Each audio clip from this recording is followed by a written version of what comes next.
Welcome to the Positive Spiritual Living Podcast, brought to you by Unity on the Bay. This is your positive path for spiritual living.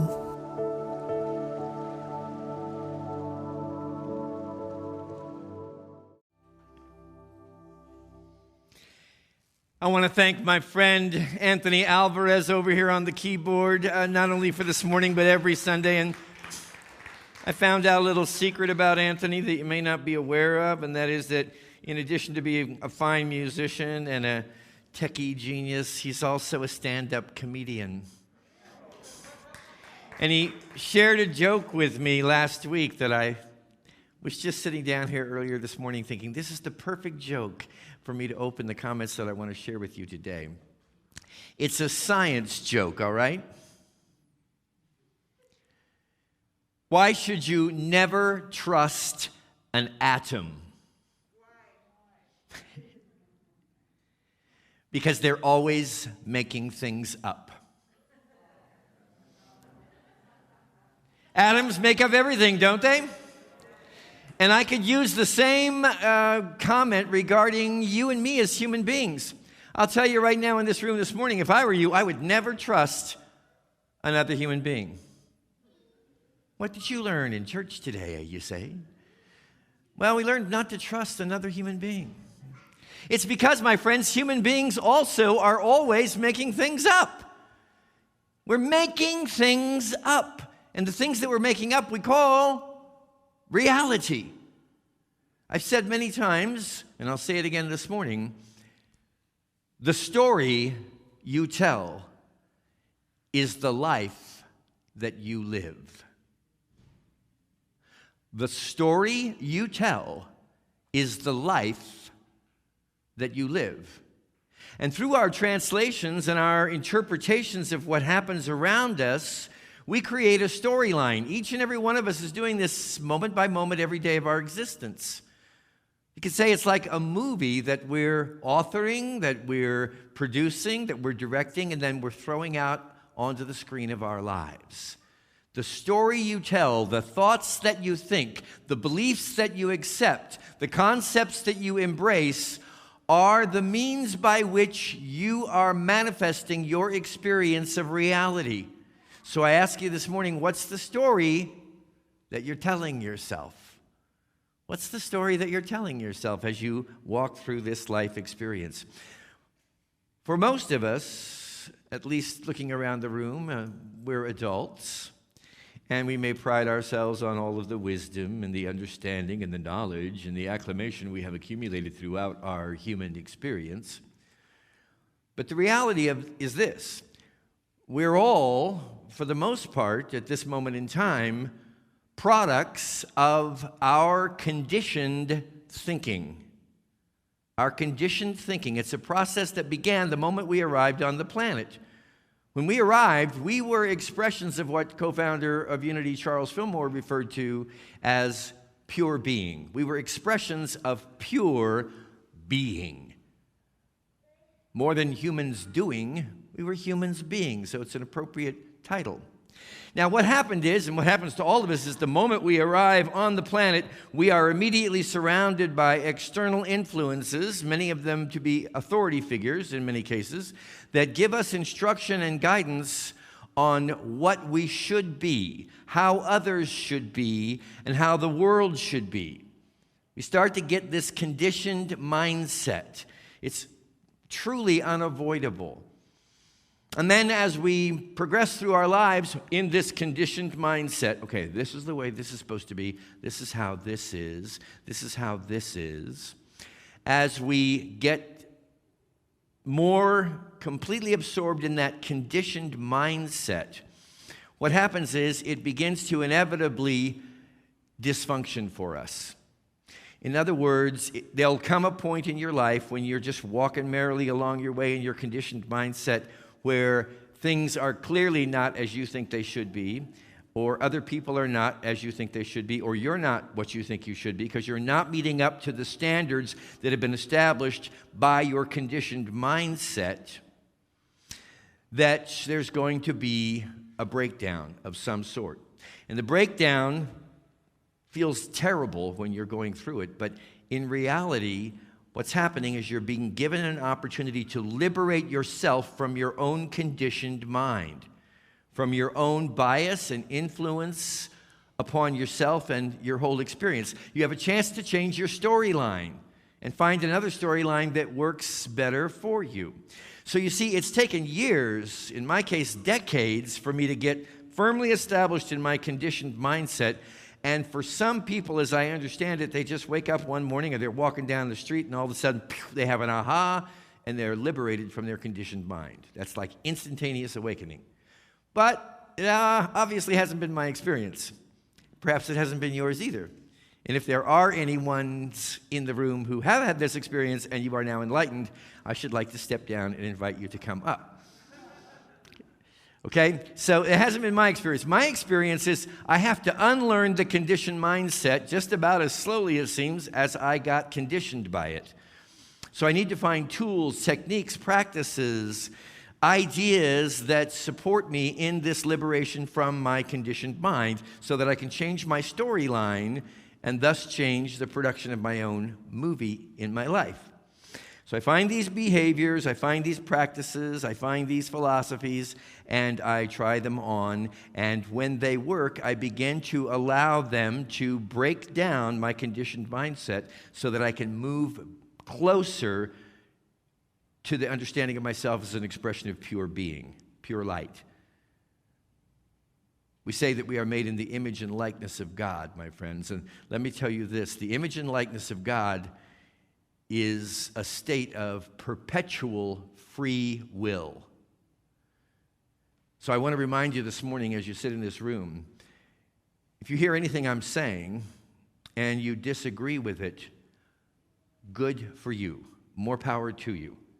You're never in this room required to accept anything if it does not resonate at the core of your being as being true. If you have that, that's good. Take it. If it's like, I don't care, there's no right or wrong, you see, in what you bring into the sphere of your mind. There's no right or wrong. There's only what resonates with you. You take it in. We are agents of free will. And there's no two of us that are going to exercise that free will quite the same, because every one of us is seeking to find our own way to be liberated from conditioned mind and return to pure being, pure essence. In Unity, we call that the Christ. So we're gradually liberating ourselves, most of us, from this conditioned mindset, which is inevitably not going to serve us. We're gradually liberating ourselves, and what I want to share with you this morning is 4, what I'm calling pillars of power. These 4 pillars of power for me, again, you got to find your own pillars here, folks, but hopefully if I share these 4 pillars with you, they will, even if you don't accept them or agree with them or incorporate them into your mindset, they will give you the license to find your own pillars. We all need to find our own pillars to stand solidly and firmly on. But these are 4 of what I consider to be the primary pillars of my life, spiritual, in terms of spiritual growth. And I want to tell you before we get started that you stay with me through these 4 pillars, because when I get through with the 3rd, before I introduce the 4th, I'm going to share a special surprise with you, okay? So just sit tight, and you don't have to worry about taking too many notes or anything this morning, because you'll see when we get to the surprise. All right, pillar number 1, awareness. Pillar number 1 is awareness, and I've created an affirmation for each of these different pillars. For awareness, I invest time daily to strengthen my awareness of infinite intelligence and creativity. I am receptive to the will and guidance of my pure being. See, the reason why the conditioned mind has become so influential in our daily experience is because that's where most of our attention is placed upon. Conditioned mind, you could even call it like autopilot, robotic thinking. You know, we don't even think about it. It's unconscious for the most part. It's just the way we naturally have trained ourselves to react to things. And what we're trying to do here is to redirect our attention from the conditioned mind into pure being.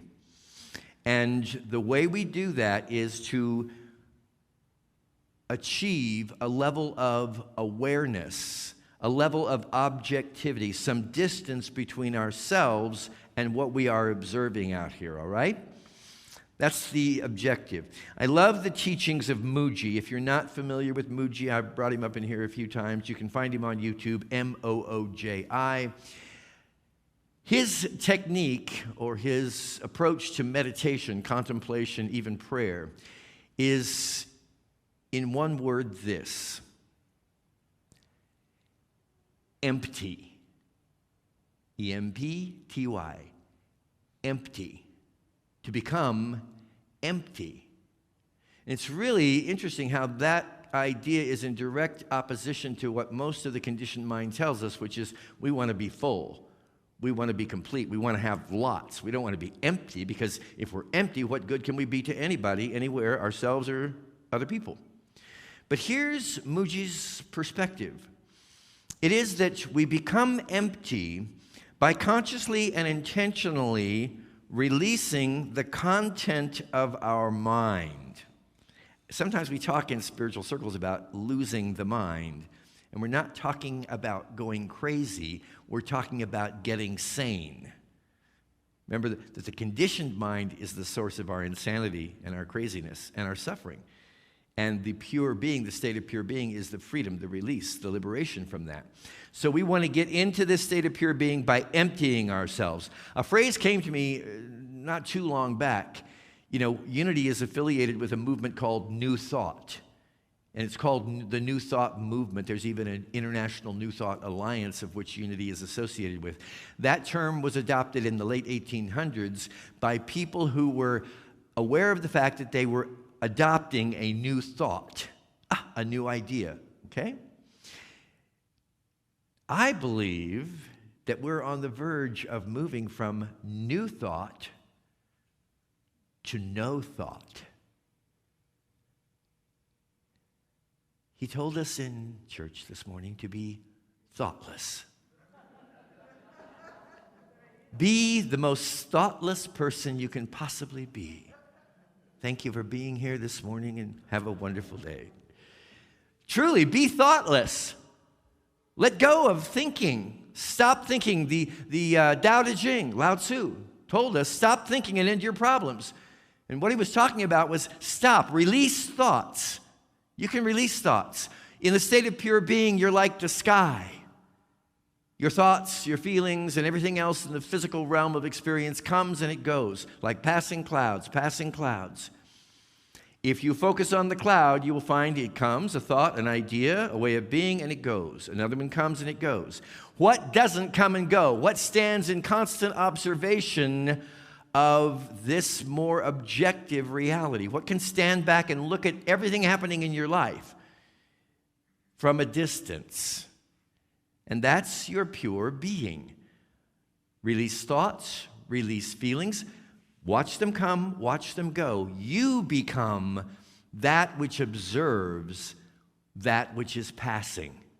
And you become empty, empty of thought, empty of feeling, empty of conceptualization, empty of intellectualization, empty of analysis, empty of judgment of any kind. You become empty. Now, you are an objective witness to your external reality. And in that objectivity, you begin to free yourself. You begin the journey from the conditioned mind, which is constantly judging and analyzing everything, into this state of pure being.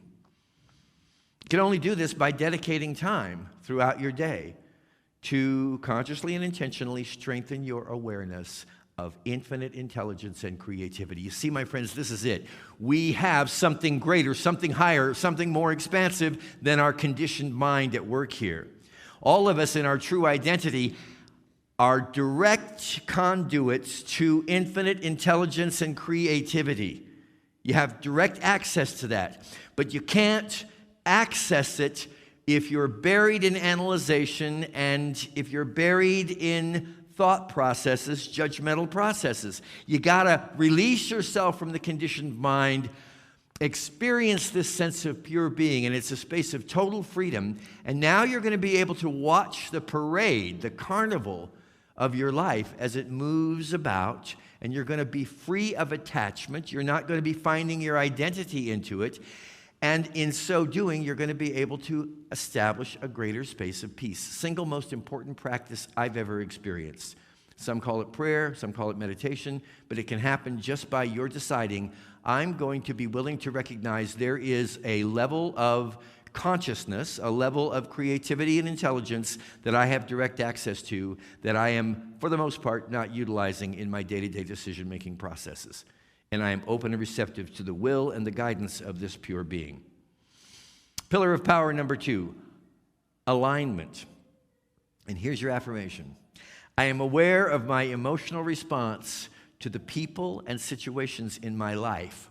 I honor all of my emotions as I seek to align them with spiritual principle. This begins by just becoming aware of your emotional reactions to everybody and everything that's taking place. Sometimes you're not even aware of them, but I guarantee you this, you're always having an emotional reaction to everything and to everybody.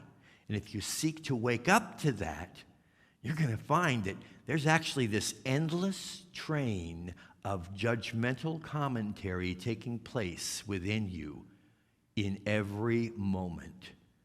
It happens all the time. It's not just there she is, it's there she is being exceptional, or there she is being inappropriate based on some predetermined idea of what she ought to be, based on my conditioned mindset. This is how she ought to be. So now you're judging according to criteria, standards that you've set up in your mind, consciously or unconsciously, and this is happening constantly. That chair needs to be just a little bit further over that way. I'm not sure we have 6-foot distance here, and these flowers are nice, but these are not quite as attractive as those over there, and this could be this way, this could be that way, and that. It's endless. It's a constant train. Judge, right, wrong, good, bad. It's a constant train of judgment. Now, you become aware of that, and you can do something about it. You're not a victim to this train of constant evaluation and typically critically harsh judgment. It happened to me just this morning on my way to Temple, Israel. Little old innocent me. Can you imagine me having a difficult experience of any kind? So I get in my car, and I'm thinking, wow, I'm going to be talking all about overcoming the judgmental train of thought that's constantly proceeding through my mind. And here I am, I'm in my car, I'm driving down 21st Street, and I'm on my way to the stoplight, which is not a stoplight, it's a green light. This is a good sign. It's going to be a great morning. It's going to be a great day. I'm on my way. Here we go. Pick up the pace so I don't miss the green light. And all of a sudden, I'm almost to the green light, almost to the intersection. And from my left, and by the way, I'm going to have a true confession here. Patience is not one of my virtues. Okay? So to my left, here comes this dude, this child of God, not even looking up to see that his light is red and my light is green. He doesn't even look up. He doesn't even look from side to side. He's just spellbound in his cell phone, and he's walking across the intersection very slowly. And the light is green, and I'm thinking, it's green for me. His light is red. He doesn't get it. He's violating the rules. He's violating. Oh, he slows down even more right in front of my car. There's no way that I can progress any further. So slow. And I'm like, what? Give me a break. Look at the light. I'm right. You're wrong. You're violating my freedom here. Now, this may be extreme, but if you really become aware of this train of reaction that you're having to everything, it's pretty severe, friends. It casts really harsh judgments on a lot of people, most especially you, when you're not living up to your own standard of the conditioned mind, you see. So a wonderful thing happened, though, because I knew I was on my way here, and I can't have a true confession without letting you know that I saved my own soul. I found myself just cracking up.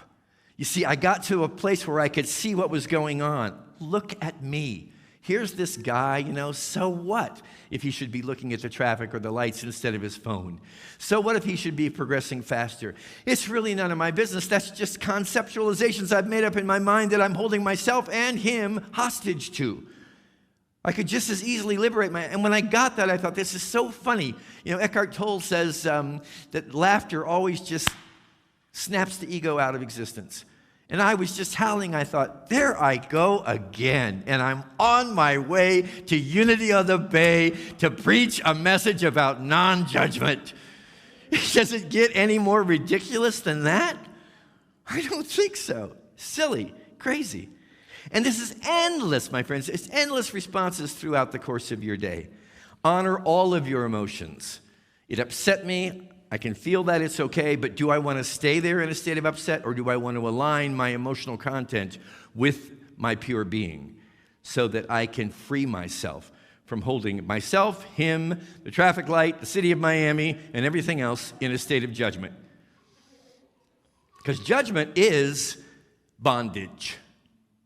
Judgment is bondage, no matter how justified you think you are in your judgment. In fact, hear me on this. The more certain you are that your judgment is accurate, the more you should stop in your tracks and try to access your pure being.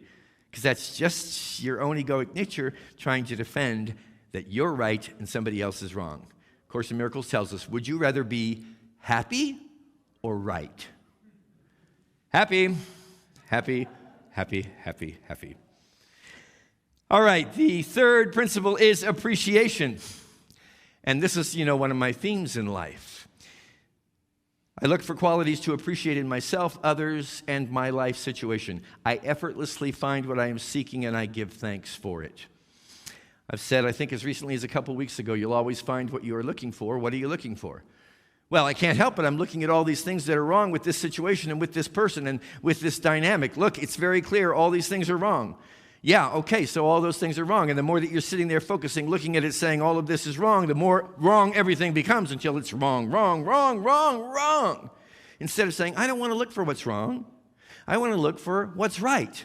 I want to look for qualities in myself, other people, and in my life that I can appreciate. And you'll find the same rule is true. The more you focus on that which you are appreciating, the more it grows and grows and grows until your life. You see, we are doing this to ourselves, my beloved Unity on the Bay family. We are doing this to ourselves through the conditioning of our minds, which we have allowed, consciously or unconsciously. We've given it consent, and only we can change it. The content of your world, the story that you tell, is your expression, is the life that you live, and only you can write that storyline. I was listening to Eckhart Tolle just this morning, and he gave a statement. He was talking about this young fellow that was aspiring to be enlightened, and he went to his guru and said, just tell me one thing here that I can do to liberate myself. Within the next 5 years, I'd like to be enlightened. And the guru sort of snickers. Yeah, I laughed a little bit too. The guru sort of snickers, and he says, just hold this thought and say it all the time. Thanks for everything. I have no complaint whatsoever. Thanks for everything. I have no complaint whatsoever. Easy to say that when things are going well for you, when things are going according to your conditioned mind's idea of the way they should go. A little more challenging to say that when times are tough. Thanks for everything. I have no complaint whatsoever. If I can even land in that space, friends, for a few sacred moments, I have no complaint whatsoever. Wow. There's a piece of the liberation in that statement, my friends. No complaining. Makes me want to go home this afternoon and put signage all over my apartment that says, I have no complaint whatsoever.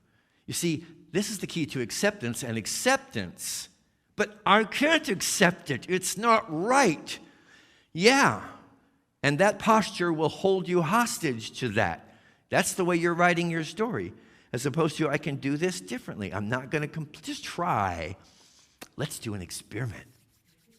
just until you go to bed tonight, don't complain about anything at all. Mildred says, for how many hours? I don't know how many hours it is. That's a few hours. Don't complain. Complaining is putting energy into what you do not want, and then what you do not want will expand and grow. All right, now it's time for me to reveal the surprise of the morning. I want to thank our techno wizard marketing genius and one of the best people on this entire planet, Jason Weeks, for coming up with the concept of this. Yeah, he's worthy of saying thank you to any day.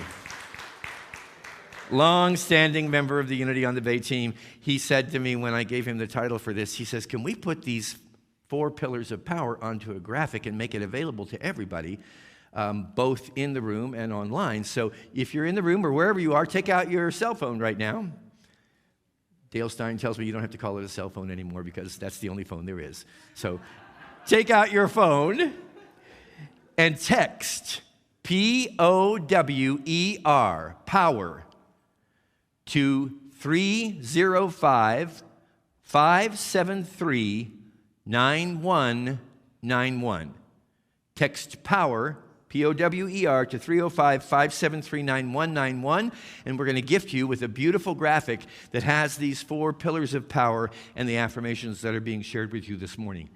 And I'm telling you, my friends, if it does resonate, if any piece or partial of it resonates with you, print this out and keep it at hand, because this is the stuff that will free you. These 4 principles, if you even adopt a single one of them and really commit to practicing it, you're going to be amazed at the results that follow. Now I've successfully succeeded in distracting everyone from the rest of this talk, so it's probably time for me to sit down. No, keep doing that. Just listen, put yourself on autopilot to these words that I'm going to share. The final pillar of power is application. And in some ways, this might be the toughest one. This is where sort of the rubber meets the road. You have to walk your talk. The affirmation is, I understand myself as an evolving being. I expect and welcome new insights, and I incorporate them into my lifestyle and behavior. In a word, my friends, what this is saying is you have to take new revelation when you receive it, say thank you for it, and then you have to do your best to live in integrity with it. It's not enough to talk about these principles. It's not enough to just ponder them and think about them. We want to integrate them into the very fiber of the being that we know ourselves to be, the pure being that we are knowing ourselves to be, remembering ourselves to be, so that we can live our lives as expressions of them. And the reality is this, from my perspective, we are evolving beings. I am an evolving being. Will you say that with me if it feels so inclined? I am an evolving being. What does that mean? It means that life is not about arriving at the destination and then everything stops and you become crystallized and you no longer flow like the river of life will always insist that you flow. You're trying to be something and to attain something, and when you do that in this physical world, you can get your hands around it for a while, but it's not going to stay there forever, because like those clouds, everything is coming and everything is going. You're evolving. You're not meant to stagnate. You're not meant to hold on to beliefs no matter how passionately you were clinging to them in years gone by. You're not meant to be clinging to them right now. You've got to let it go. You've got to constantly stand not in what you were yesterday, not even in what you were this morning, not even in who you were when you walked into this room a few moments ago. You've got to be what you are now, and what you are now is changing from moment to moment to moment to moment to moment. Don't crystallize yourself by trying to say, this is it. There will always be a new revelation waiting to make its way into your experience. There will always be something, somewhere, somehow, a person, a belief, a way of being that is done, ready to be released, because you're evolving, you're moving forward in faith. Don't hold yourself back. Friends, this is the cause of all suffering. Something finishes and something new is being born, and we don't want to let go of what's done because we're afraid of what's coming. Instead of realizing this is all a divine conspiracy, I can let go of the way things have been. Let's don't ever pray to return to normal, my friends. Never pray to return to normal. There is no normal. There's only what's happening right now in this moment, constantly changing, constantly changing. And when you realize that, you liberate yourself. Now you can really be the pure being God intends you to be. Now you can be an evolving spirit that is contributing to your own spiritual fulfillment and enlightenment, and the spiritual fulfillment and enlightenment of this entire human race.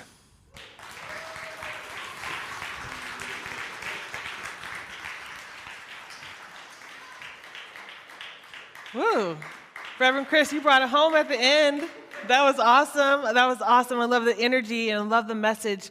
Thank you so much for that. For me, what really stood out was the importance of, if you're going to make up a story anyways, if we're all making up stories about ourselves and about each other, let it be a story that empowers you, that frees you, and that connects you. That's what I got out of it. So... We hope you enjoyed this episode of the Positive Spiritual Living Podcast, brought to you by Unity on the Bay, a spiritual community located in Miami, Florida. Unity on the Bay is supported by the generosity of its community. If you'd like to make a donation or learn more about Unity on the Bay, please visit unityonthebay.org. You can also follow Unity on the Bay on Facebook, Instagram, and Twitter for even more positive spiritual inspiration. Until next time, thanks for listening and many blessings. Namaste.